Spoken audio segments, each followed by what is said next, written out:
దేశంలో ఎక్కడ చూసినా జై హింద్ నినాదం వినిపిస్తుంది.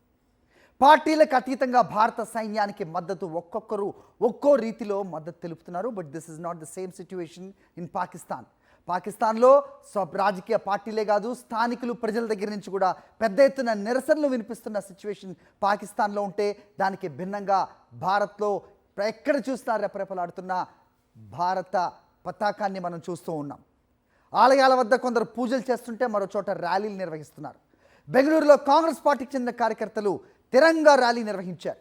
త్రివర్ణ పతాకం చేతుల్లో పట్టుకుని ఇండియన్ ఆర్మీకి మద్దతుగా రోడ్డెక్కారు వందలాది మంది.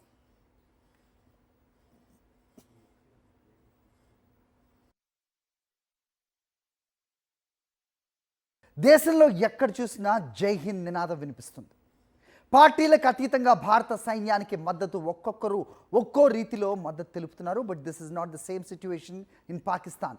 పాకిస్తాన్లో రాజకీయ పార్టీలే కాదు, స్థానికులు ప్రజల దగ్గర నుంచి కూడా పెద్ద ఎత్తున నిరసనలు వినిపిస్తున్న సిచ్యువేషన్ పాకిస్తాన్లో ఉంటే, దానికి భిన్నంగా భారత్లో ఎక్కడ చూసినా రెపరెపలాడుతున్న భారత పతాకాన్ని మనం చూస్తూ ఉన్నాం.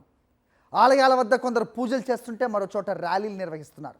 బెంగళూరులో కాంగ్రెస్ పార్టీకి చెందిన కార్యకర్తలు తిరంగా ర్యాలీ నిర్వహించారు. త్రివర్ణ పతాకం చేతుల్లో పట్టుకుని ఇండియన్ ఆర్మీకి మద్దతుగా రోడ్డెక్కారు వందలాది మంది.